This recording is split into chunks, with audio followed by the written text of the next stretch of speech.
You are watching The View from Hampton U, exploring Hampton University's rich history, the past, present, and promising future.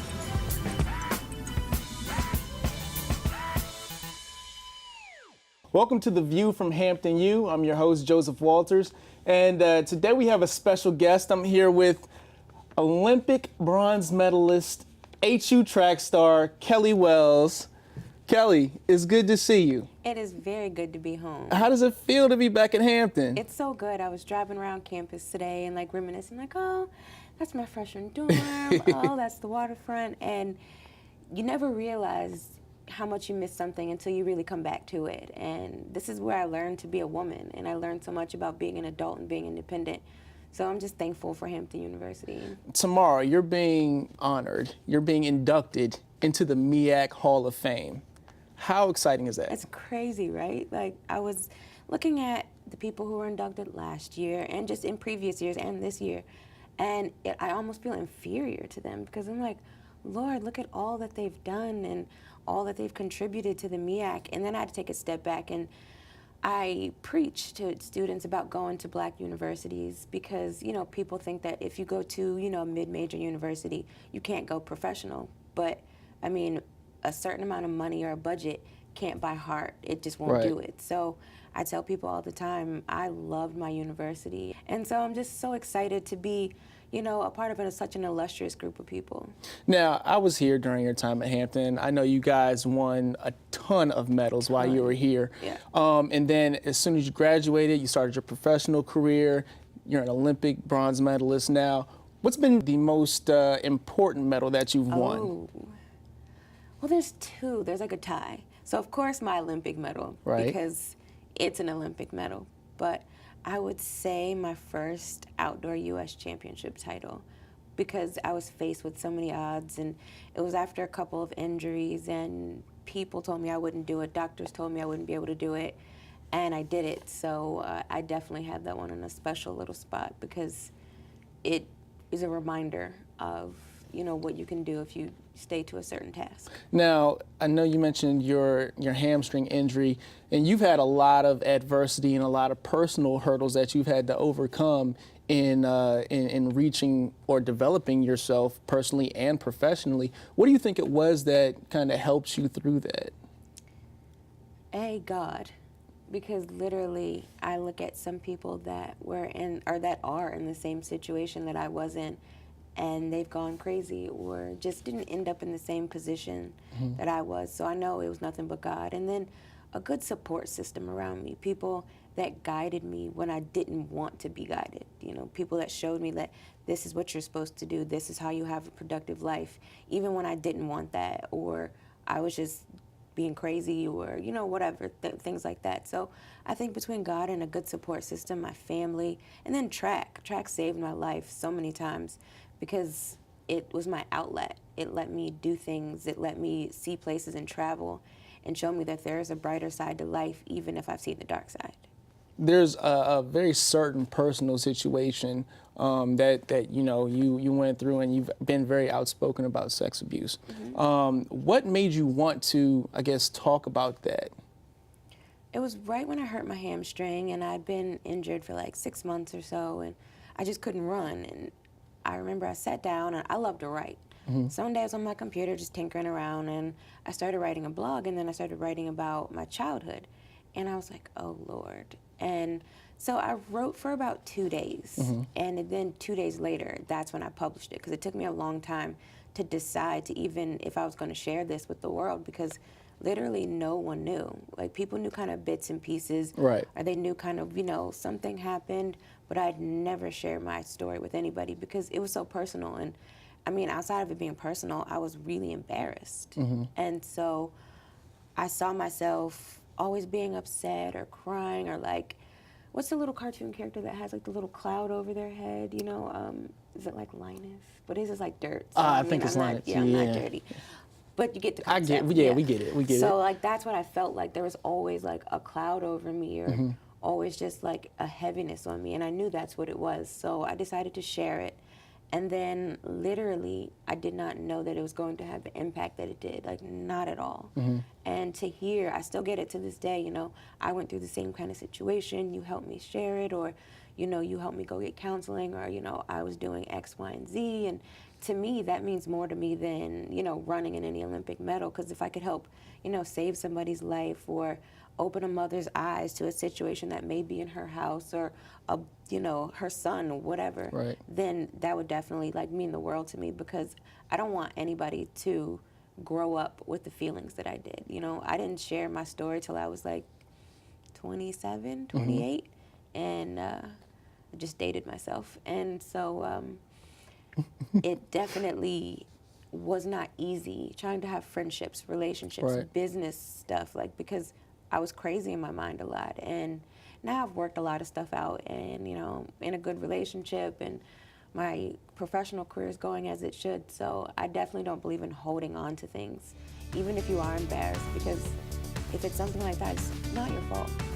We'll be back in a moment. When I found out that I had prostate cancer, I thought it was the end of the world. My wife broke down and cried. The Hampton University Proton Therapy Institute is treating prostate, breast, lung, pediatric, brain, and other cancers with the most precise form of radiation treatment available. Proton therapy made it a wonderful life.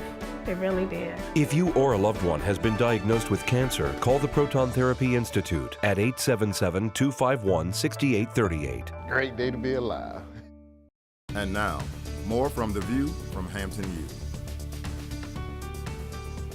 So how often do you actually come back to Hampton to come see your old track team, your old track coaches? About maybe twice a year. Twice a but year? I keep in touch with them a lot. And now with the wonders of social media, Oh, yeah. I feel like I see them all the time. And Maurice Pierce and I are still really, really close. He's actually my presenter at the Oh, really? banquet tomorrow. I'm so Nice. excited. He's going to cry, and then I'm probably going to cry. He's so emotional. It's the crying ripple It effect. is. It is. So I talk to him all the time. Do a lot of the athletes here, men or women that run track, do they normally try to reach out to you? And Oh, yeah. Well, my team, like the girls that I came in with or ran with while I was here, we're really close. Like, we have a group chat and everything. Oh, Like, yeah? Yeah, we're really, really close. And we try to support each other in all things. Like, if somebody gets married or has babies. And a couple years ago, we did like a girls' trip, and the guys' team is even closer. Wow. They have like a bromance you cannot imagine. It's pretty sickening, actually, because we used to do like girls and guys trips together where we'd all go. Now they ventured off and like they do their own thing, and they don't invite us anymore. Right. But we're all really close and really supportive. That's fun. That's good. So I guess the next Olympics coming up is Rio 2016. Rio 2016. You already training for that? Oh, yeah. Yeah, life doesn't stop, because in between the Olympics, we have world championships. There's 2 world championships and then the Olympics. So literally, like, I'm always busy. I'm always running, always traveling, always training. So I'll train from November, and then I'll stop competing in September, and then I'll rest from September to November, and then all That's over on? again. Yeah. Wow. Wow. So in world championships, how many events do you normally run? I just do the hurdles. Just so, that's it? Yeah, like it'll be 3 races, like just the rounds, the semifinal, and the final. Okay. So that's all I do. And how many medals have you won? 3. 3. Yeah. Okay. Okay. Nice. So I guess we're actually looking forward to seeing you again in 2016 Yes, in I Rio. can't wait. You want to Rio's send gonna us an be a invite? party. You guys should come. Rio's gonna be like a party. You know what Brazil's like. Yeah. They got pretty girls too. Good food. No, I like that. When you graduated, did you automatically know that you were going to be a professional athlete? Yes. You did? That was my dream. It's been my dream since I was a child. I used to draw the little Olympic rings and draw little Yeah. Nike symbols. Yeah, that was my thing. So I knew I was going to be a professional athlete. And it wasn't easy coming from Hampton, because literally everybody underestimated me. No matter how many races I won or how many people from like the SEC I beat, like it didn't matter, because I was from a small school. Right. And so they were always given top priority with things, and just because they wore certain school colors meant that they were going to be better than me. But of course I didn't let that happen. And Big things come from little packages, they right? do. SEC don't have nothing on us. So what advice would you give to, high school track athletes, even track athletes here at HU now that are looking to go professional after they graduate? Well, first I'll always say grades. School is first. So especially if you're in high school, because if you don't have the grades, you can't go to college. You have to go, to a JUCO, go that route. And not that that's a bad thing, but I mean, if you have certain dreams, then you have to have priorities as well. Right. And you have to be able to clear the clearinghouse. That's just what it is. So grades, test scores, but then also work hard. Right. Like, you can't do the things that your friends do. You can't, if they aren't athletes and they aren't pushing you to be better in your sport, not to say that you can't be friends with them, but you can't eat what they eat. You can't drink what they drink. Same for college. Like, you have to be dedicated. There was a group, it was me, Yvette Lewis, and 2 other girls. And every summer break, Christmas break, spring break, we stayed here. We were here working out, trying to be better than everybody else. Right. We missed the Cancuns, the Miamis, even going home to see our families. And it was a sacrifice that we made, but it made us better. I get to travel the world. I went to the Olympics. I got an Olympic medal, and I know it's all because of a foundation that I set for myself and my coaches have set for me. So sometimes our life is not easy. Right. I want to go to the baby showers, the weddings, but it's about sacrifice. And never let somebody put you in a box. Just because people expect you to be a certain way or expect you to be at a certain level, always prove them wrong. Hard work, dedication, and sacrifice, those are all that you need for success. You heard it here first from Olympic bronze medalist Kelly Wells. Proton therapy was much easier than what I was expecting. I thought surely I would have some side effects. The Hampton University Proton Therapy Institute is treating prostate, breast, lung, pediatric, brain, and other cancers with the most precise form of radiation treatment available. And I had no side effects whatsoever. So it was the best decision I ever made. If you or a loved one has been diagnosed with cancer, call the Hampton University Proton Therapy Institute today. Next up, faculty and student profiles from Hampton University's finest. My name is Francisco Coronel, and I'm a professor at the School of Business Administration. I'm Professor Paula Barnes, and I'm in the School of Liberal Arts. I was pleasantly surprised about receiving the E.L. Hamm Distinguished Teaching Award because the number of people that apply is potentially 400. However, only 5 are selected by a committee, and then we don't know until graduation day of who the top 2 would be. Therefore, when my name was mentioned along with Professor Barnes, whom I respect a lot, I was pleasantly surprised again. And I was surprised as well, particularly since the names were not called in alphabetical order. So once Professor Coronel's name was called, then I just thought that I would not be selected. Well, I always felt that teaching was a calling. From my early childhood, I was interested in teaching. I taught my dogs. I would assist the teachers in class, even though I was told so many times they did not need my assistance. And so I pretty much knew from an early age that I would go into teaching as a profession.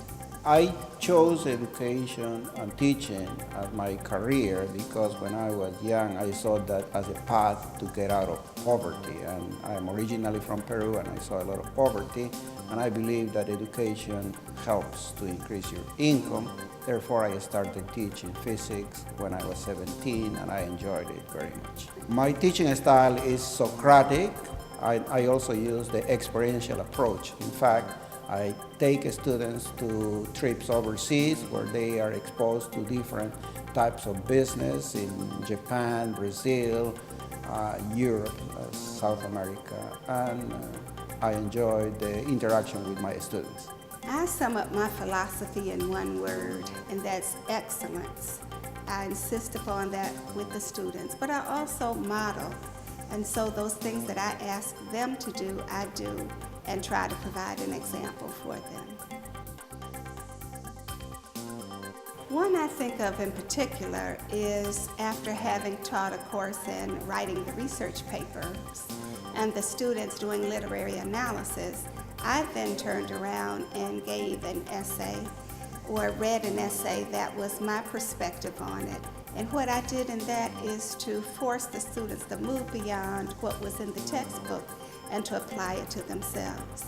After that, a student came up to me and said that that really helped him to do some different kinds of things in his life. And I remember that one, among others, of course, but that one sticks out. Every semester, every year, I've had so many pleasant memories of the students' interaction with me. And I enjoy this because it connects me with their desires to learn, and I take any opportunity to make it a teachable moment. However, one of the most important would be a student who was doing F work, and then I brought the student to my office and I said, you can do it. And I'm very glad because the student ended with a very good grade, passing grade, and the mother came and the father came and thanked me, and that's a very memorable time. At the School of Business, we use the internship approach, and then very much connected with companies, and therefore we take them through the leadership application program so that they can be truly professionals. And it has worked, and in fact we have 100% placement, so something is working very well. As I teach English writing to upper class students, I would often take them to conferences. First, just to see presentations made, and then for students to present their own papers. And so they have an idea of what it is that we do in English besides teaching in front of the classroom. And a number of those students have gone on to become English professors. First, I would tell them it's important to enjoy learning. Secondly, the students would need to love people and also to love what it is they're doing. And finally, the last piece would be not to go into it if money is your focus. It has to be on being interested in helping to change other people's lives. The advice I would give them is that they have to get a PhD. Now, to teach at any university, it seems like the basic requirement is to get the PhD. But in addition to getting the PhD, I concur with Dr. Barnes, because if you don't like people, and if you're not willing to put the enormous hours for research at the beginning, then this is probably not a career for you. And then don't expect to be a multimillionaire with this. But you will, if you apply yourself, you can pay your bill, buy a house, and maybe get some important remunerations. So it is a good field to be. It is rewarding psychologically and otherwise. Great field to be. Receiving the award has been truly inspirational. People say things to me. I realize that it's a watershed event in my life. And it's a confirmation of what I've been doing, but it also is to encourage me to continue to make a difference in students' lives and to illustrate that excellence in teaching. Well, for me, the E.L. Hamm Award is significant because in my department we have not one, not two, not three. I'm the fourth one. So it's a sign of quality in our department. It is a sign that we are doing the right thing, and then the president is recognizing our excellence, and it motivates me to do more and better things for our students. So I like it and I enjoy it, and it motivates me to do better.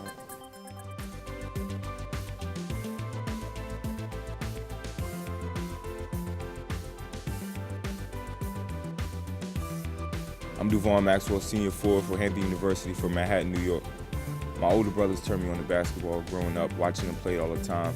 It just attracted me to want to fit in with them, to play along with them. It means a lot to win Defensive Player of the Week for the MEAC 6 times in a row. due to the fact that I woke up and seen I was preseason either third or fourth team in the MEAC, and I just took that personal, and now I'm just showing it back on the court. My best moments on the court would have to be seeing Javon Presley dunk the ball, Brian Darden shoot a three, or Dwight Miku dunk the ball. My best moments don't come from myself, they come from watching my teammates get a thrill. To describe my relationship with my teammates, it's like a brotherhood, it's a family in that locker room. And the relationship with my coaches would be like uncles and fathers, like they're there to guide and direct us, and we're just like the younger guys just acting up and learning our way.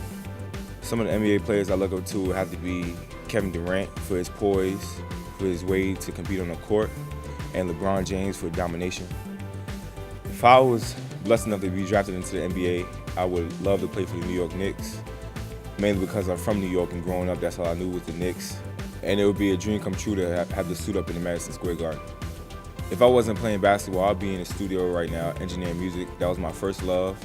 I first fell in love with music and learned how to DJ, edit music and all that, compose it. Personally, the legacy I like to leave here behind the Hampton would be the best 2-year JUCO player transfer to come here. I wish I had 4 years. It's a great school, great situation here with Coach Joyner, but I only had 2, and I want to leave a mark in my 2 years. As far as the Rucker in New York and the New York basketball environment, when I was there in New York, I didn't participate in it. I wasn't into basketball yet. It was like, it's New York City, there's a whole lot of things to get into. I was into music during the time, and I didn't really participate into it. But looking back now, I realized like the effect that it had on my lifestyle, not in the basketball court, but just in life in general, watching my father and my older brothers play all the time. To be honest, where I see myself after this season or after the school year hasn't even locked in at all. Like, I've currently been in tunnel vision. The only thing I'm focusing on right now is the MEAC championship. We've been in tournament mode for about 2 or 3 weeks now, so that's the only thing I'm focused on now. I wish I could see the future if I tried, but I can't. Well, living a student life here at Hampton or at any college, you wake up every morning as a student athlete, you're a student first, it's a choice. You wake up every morning, you have a choice whether you want to go to class or not. The coaches can't make you, nobody can make you, it's up to you if you want it. You have to be a student first and an athlete second, so it's nothing but a decision. I'm Du'Vaughn Maxwell, Senior 4 from Hampton University, 6-time Defensive Player of the Week, and you're watching The View from Hampton U.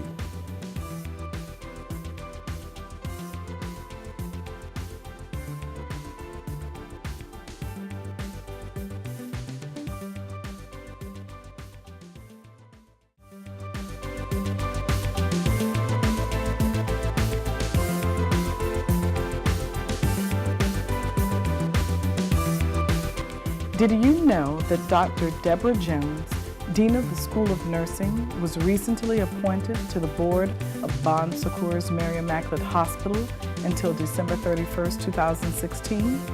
As part of the board, Jones will provide in-depth knowledge of healthcare delivery and valuable information on the education preparation of nursing students. At Hampton University, Dr. Jones teaches research and philosophy courses in the nursing doctoral program and spends a great deal of time mentoring HU's talented nursing students. And now, you know.